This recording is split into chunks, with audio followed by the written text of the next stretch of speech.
Yanum Ebibime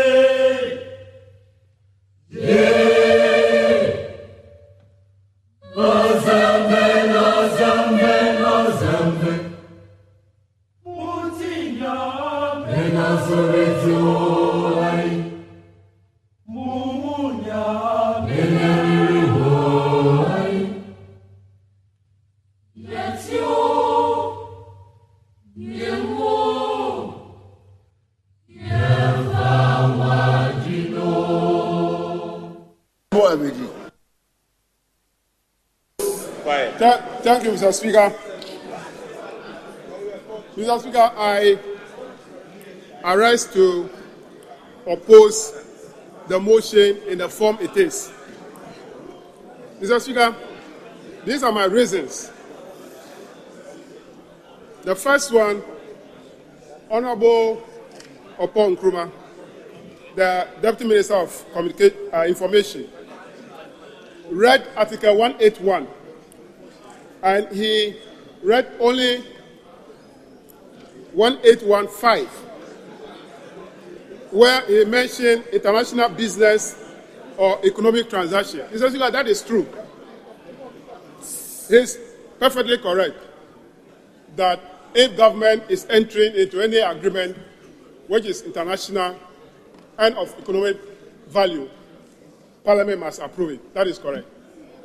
But the action required from Parliament make reference to Article 181. And when you go to the Constitution and you go to Article 181, it talks about loans. There are three main items there you can see under the Article 181. The first one is when government of Ghana is granting loan out of our public funds, it must be approved by Parliament. The second one, if government of Ghana is contracting loan into public funds, it must be approved by Parliament. And the third one is when government is entering into international business or economic transaction, it must be approved by Parliament. Honorable Opon Nkrumah decided to dwell on only one, which is international business or economic transaction. I don't fault him. But, Mr. Speaker, the agreement before us today is not limited to only the Article 181 quoted by Honorable Opon Nkrumah or in the agreement before us. Mr. Speaker, the memo that came to Parliament made reference to other provisions in the Public Financial Management Act. The first one is Section 55(1) of the Public Financial Management Act. Mr. Speaker, permit me to read. Section 55(1) says that subject to Article 181 of the Constitution and this Act, the Minister has the authority to raise a loan on behalf of government, both within and outside the country, and in local or foreign currencies. So the Minister of Finance is riding on Section 55(1) on the authority given to him by this Act to raise loan. That provision of Section 55(1) did not give authority to the Minister of Finance to go and raise butter. Subject to 181, if you refer to this 1815, this one does not support that provision. It did not support that provision because the 155(1) of the PFMA did not talk about economic transaction or international business. Mr. Speaker, don't mind, just continue. The next provision on which the Minister of Finance is writing is Section 56(1) of the PFMA. And Mr. Speaker, permit me, let me read Section 56(1). It says that The terms and conditions of all government borrowings shall be laid before Parliament and shall not come into operation unless the terms and conditions are approved by a resolution of Parliament. Mr. Speaker, the barter trade that they are talking about, the provision that the minister quoted did not say that the terms and conditions of a barter trade shall be laid before Parliament for approval. He said the terms and conditions of government borrowing shall be laid before Parliament for approval, and it shall not come into effect unless it is approved by a resolution of Parliament. Mr. Speaker, if the minister himself is riding on Article 1815, section of the Constitution, Section 55(1) of the Public Financial Management Act, Section 56(1) of the Public Financial Management Act, and asking Parliament to approve this, how do you turn around to say it is not a loan, it is not borrowing, but it's a barter trade? Mr. Speaker, barter. Mr. Speaker, if you go to the committee's report, Mr. Speaker, if you go to page 2 of 7 and page 3 of 7, we have the terms and conditions of the loans. Mr. Speaker, which barter trade pay interest rates? Mr. Speaker, I want to find out which barter trade that you pay interest. I want an answer. Mr. Speaker, page 3 of 7. Interest rate, U.S. LIBOR plus 2.8 to 3.3% per annum. It is only in this government that a barter you pay interest. Which barter trade you pay interest? Which barter trade that you pay interest?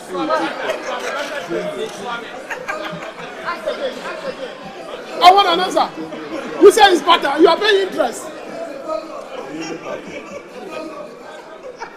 Mr. Speaker, which barter trade you pay commitment fee? A barter trade you are paying commitment fee. Mr. Speaker, barter trade you are paying management fee. Oh! How can you call this thing black? Under this government, you pay management fee, commitment fee on barter. On barter. Oh, Mr. Speaker. Oh, Mr. Speaker. The previous one. Mr. Speaker, we have seen it before. We have seen it before in this house. That during the tenure of the President Kufuor, we did the build down. Yes. We took a loan from China where we proceed from our cocoa. It is not barter. It was a loan that we took. Yes. And we pay with cocoa. Yes. Mr. Speaker, we have seen it before in this house. Yes. Where we took loan from China to build the Atobo gas plant. Yes. And we pay with our oil. And who? How come we are going to take a loan, pay interest on it, pay commitment fee, pay management fee, and then this time, we will not pay, we proceed from both sides, but it's a barter. No, if you tell a class 3 child, he will not believe you. And in conclusion, Mr. Speaker, this is a complete loan. We are not against it all. Our side, we are not against it. But if you decide not to tell the truth that this is a loan, we will kick against it. If you tell us that it's a loan, we will support you. We are ready to support you. Mr. Speaker, is it because we went around to say that we will not borrow? That is why we don't want to hear the word borrow. Is it because we say we will not borrow? That is what we don't want to hear the word borrow or loan. Mr. Speaker, This is a complete borrowing. Now, Mr. Speaker, let me pose another question. If you want to pay with bauxite, I've heard you conclude so many times I'm concluding. by saying that I'm concluding. you only have to say it's a loan and we support. Okay.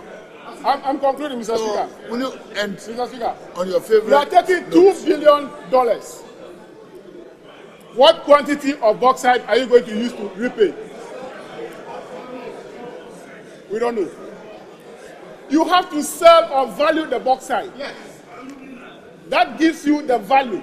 Then you can then compare it to know how you are going to pay the $2 billion.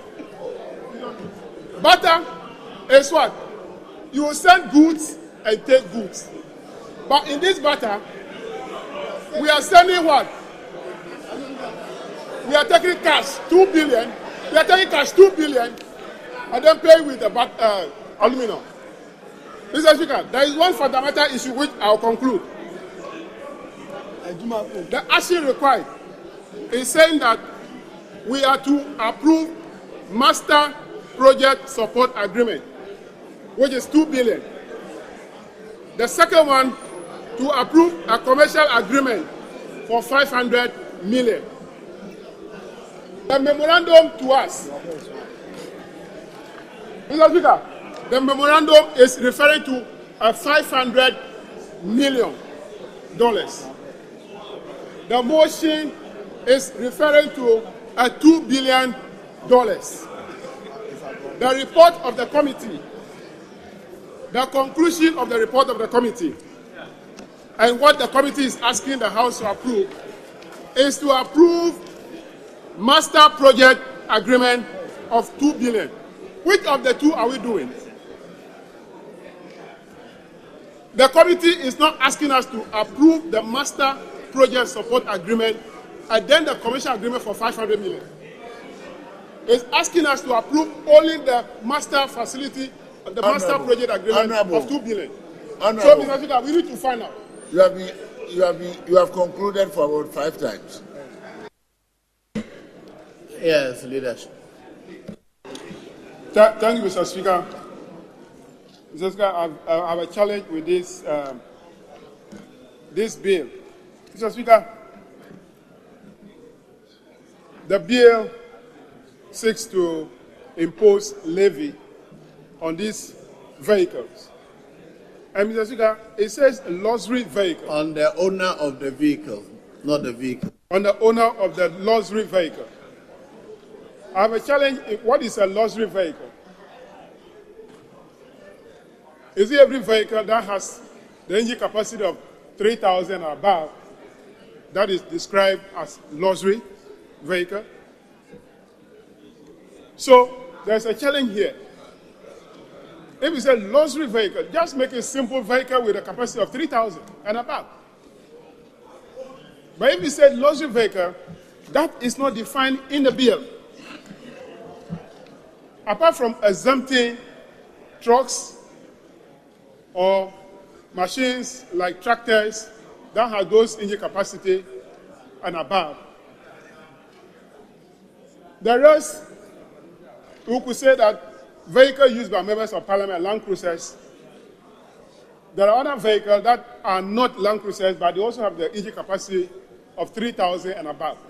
So there must be the need to define what is actually a luxury vehicle. Then it is clear that once I own that vehicle, I have to pay. That is the first point. The second point is that, Mr. Speaker, we just passed an act. We amend the Income Tax Act to impose additional income tax on individuals for any income above 10,000 to attract a rate of 35%. So the middle income earners, high income earners who earn more than 10,000 pay extra 35% on that extra amount above 10,000. So you are taxing this individual. Now, if I use the excess, the balance that is left to me after taxing me, if I use that money to buy a vehicle which is 3,000 cubic capacity, I'm going to, because the engine capacity is high, I consume more fuel. So, because there's tax element on that fuel I consume, I am taxed also there. So, first of all, my income is taxed because I'm a middle income earner or high income earner.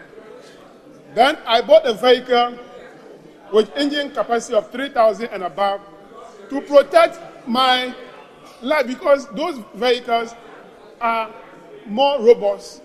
That my safety is very important. Now, I pay more because I consume more fuel. Then, in addition to these two types of taxes that I pay, I have to pay another levy, which is also a tax, because I use that vehicle. Mr. Speaker, you are only one person. You tax his income. You tax the fuel he consumes. Then you also tax him because he owns 3,000 cubic capacity vehicle. That is too much. That is too much. We are targeting middle and higher income earners, and we are not being fair to them. Why? Mr. Speaker, why? One person, only one income, you are taxing it 3 times. You tax it at the time I'm receiving the income. You tax it when I'm spending the rest of the money on fuel, you tax it. Then after that, when I renew my roadworthy, you tax me again. Mr. Speaker, this is not fair to the middle and the high income earners.